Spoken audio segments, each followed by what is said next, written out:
காவிரியில் நீர் திறப்பதை உறுதி செய்ய கோரி தமிழ்நாடு அரசு மற்றும் திமுக தாக்கல் செய்த மனுக்கள் உச்சநீதிமன்றத்தில் இன்று விசாரணை. உச்சநீதிமன்ற நீதிபதி விக்ரம்நாத் அமர்வில் இரு மனுக்களும் விசாரிக்கப்பட உள்ளதாக தகவல்.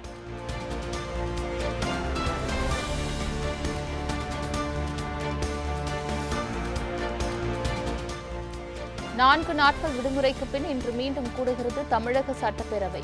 மருத்துவம், வருவாய் மற்றும் பேரிடர் மேலாண்மை துறைக்கான மானிய கோரிக்கைகள் மீது விவாதம்.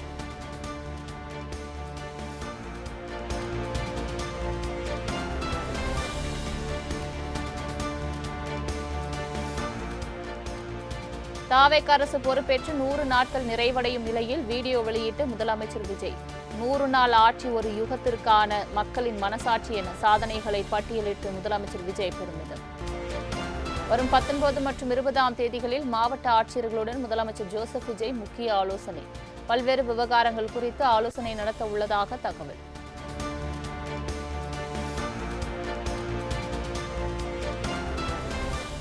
காற்றழுத்த தாழ்வு பகுதி மேற்கு வங்கம் வடக்கு ஒடிசா கடற்கரையில் ஆழ்ந்த காற்றழுத்த தாழ்வு பகுதியாக வலுப்பெற்றது. வடமேற்கு திசையில் நகர்ந்து இன்று காற்றழுத்த தாழ்வு மண்டலமாக வலுப்பெற வாய்ப்புள்ளதாக வானிலை ஆய்வு மையம் தகவல்.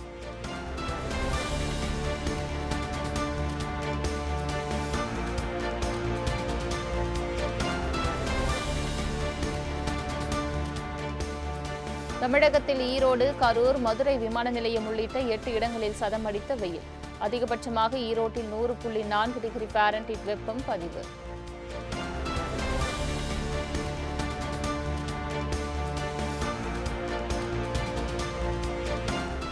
விபிஜி ராம்ஜி திட்டத்தின் கீழ் தமிழ்நாட்டில் கால்வாய்கள், குளங்கள், ஊரணிகள் புனரமைப்பு பணிகள் இன்று தொடங்குவதாக அமைச்சர் ஆனந்த் அறிவிப்பு. முதலமைச்சர் அறிவுறுத்தலின்படி அமைச்சர்கள், எம்எல்ஏக்கள், உள்ளாட்சி பிரதிநிதிகள், தன் ஆர்வலர்கள் பங்கேற்குமாறு அழைப்பு.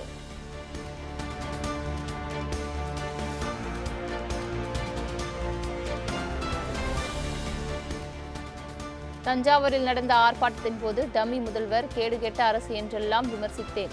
அதற்கெல்லாம் கைது செய்யாத அரசு காவிரியில் தண்ணீர் வரவில்லை என்பதற்காக கைது செய்தது. தன்னை கைது செய்தது காமெடியாக இருந்ததாகவும் உதயநிதி ஸ்டாலின் விமர்சனம். அரசு என்னையும் கைது செய்ய முயற்சி பண்ணாங்க.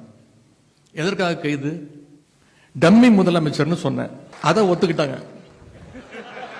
அதுக்கு எந்த ரியாக்ஷனும் இல்லை. கேடு கெட்ட அரசு அமைஞ்சிருக்கு, ஒரு வெக்கங்கெட்ட அரசு அமைஞ்சிருக்கு, இதெல்லாம் சொன்னேன். காவேரியில் தண்ணி வரணும்னு சொன்னேன். கைது பண்றதுக்கு ஒண்ணுமே கிடையாது. நான் அப்படி ஒன்றும் பேசல. மிகப்பெரிய ஒரு காமெடி, மிகப்பெரிய நகைச்சுவையை இந்த அரசு நடத்தியிருக்கு.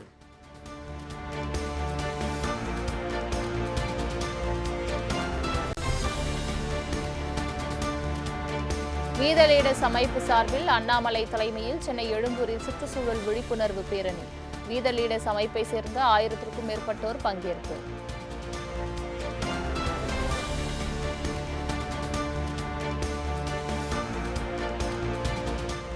டெல்லியில் பொறுப்பேற்று 3 ஆண்டு அங்கிருக்கும்படி மத்திய உள்துறை அமைச்சர் அமித்ஷா கூறினார்.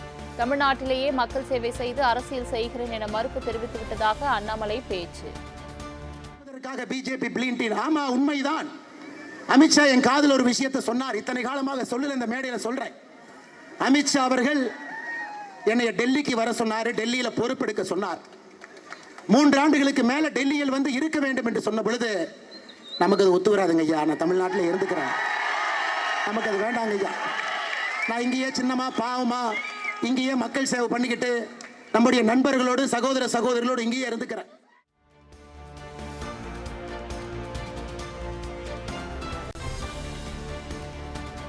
தமிழகத்தில் ஆளுங்கட்சியை கவிழ்த்து ஆட்சிக்கு வர எதிர்க்கட்சிகள் சதி செய்வதாக அண்ணாமலை குற்றச்சாட்டு. பாஜகவுடன் சண்டை போட்டால்தான் எதிரியா? டெல்லிக்கே செல்லாத இந்த அண்ணாமலை வெளிநாட்டிற்கு செல்வேனா எனவும் பேச்சு. எனக்கு எதிர்க்கட்சி பண்ணக்கூடிய அரசியல் என்னன்னா, எப்படியாவது இந்த ஆளுங்கட்சியை கவிழ்த்து ஆட்சிக்கு வர வேண்டும் என்பதுதான் எதிர்க்கட்சிகள் செய்யக்கூடிய அரசியலா இருக்கு. அமித்ஷாவை பார்த்தாரு, எல்லாத்தையும் பார்த்தாரு, ஆனா சண்டையே போடலையே. சண்டை போட்டா தானே அவர் பிஜேபிக்கு எதிரி. சண்டையே போடலையே. அண்ணாமலை அமெரிக்கா போயிடுவார், டெக்சாஸ் போயிடுவார், கலிபோர்னியா போயிடுவார். ஐயா, இந்த கை இங்க குப்பை தாங்க எடுத்துட்டு இருக்கு, எங்கேயும் போல. டெல்லியே போகாத இந்த அண்ணாமலை எங்க அமெரிக்காவுக்கு போக போறான்?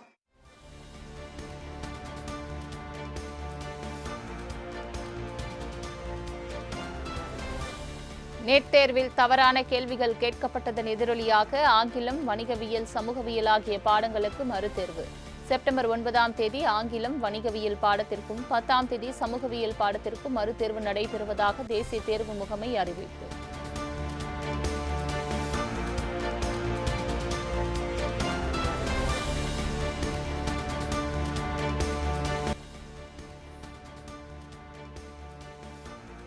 ஆவணி மாத பூஜைக்காக சபரிமலை ஐயப்பன் கோயில் நடை திறப்பு. இன்று மாதாந்திர பூஜை தொடங்கும் நிலையில் வரும் 21ஆம் தேதி வரை பக்தர்களுக்கு அனுமதி.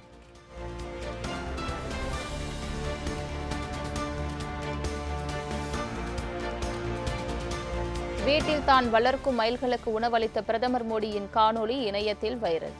தன்னோடு வாழும் விலங்கு, பறவை நண்பர்களுக்கும் தான் நேரம் ஒதுக்குவதாக இன்ஸ்டாகிராமில் பதிவு.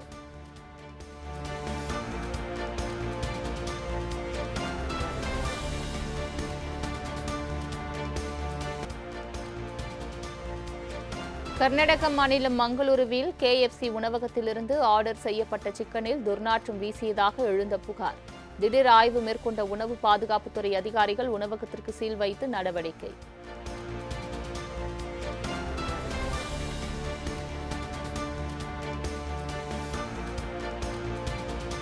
தொடர் கனமழையால் அமெரிக்காவில் திரும்பிய பக்கமெல்லாம் வெள்ளக்காடு. வெள்ளம் உள்ளிட்ட இயற்கை பேரிடர்களில் சிக்கி 6 பேர் உயிரிழப்பு.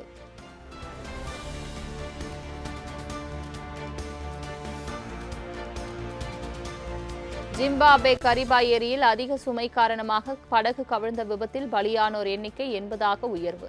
இதுவரை 80 பேர் மட்டுமே மீட்கப்பட்டுள்ள நிலையில் ஏரியில் தொடர்ந்து உடல்களை தேடும் பணிகள் தீவிரம்.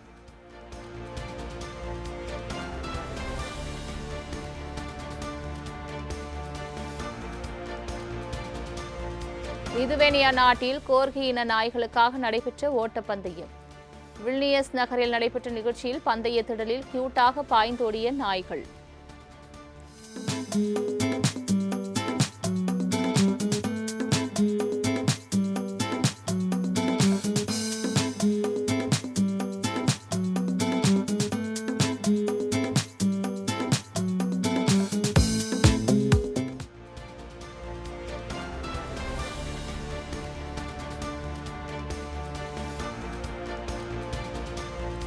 இந்தியா இலங்கை அணிகளுக்கு இடையிலான முதல் டெஸ்ட் போட்டி. 2ஆம் நாள் ஆட்ட முடிவில் இந்திய அணி 9 விக்கெட்கள் இழப்புக்கு 460 ரன்கள் குவிப்பு.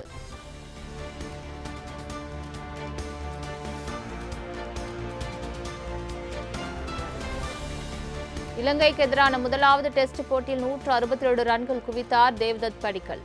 முதன்முறையாக 150 ரன்களை கடந்த படிக்கல் 167 ரன்களில் அவுட் ஆனதால் இரட்டை சத வாய்ப்பை தவறவிட்டார்.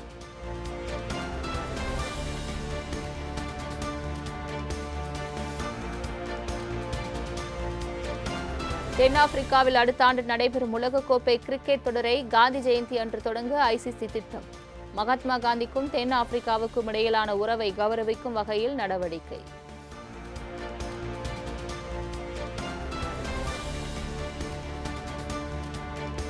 சென்னை சூப்பர் கிங்ஸ் அணியின் அடுத்த தலைமை பயிற்சியாளர் குறித்த அறிவிப்பு விரைவில் வெளியாக உள்ளதாக தகவல்.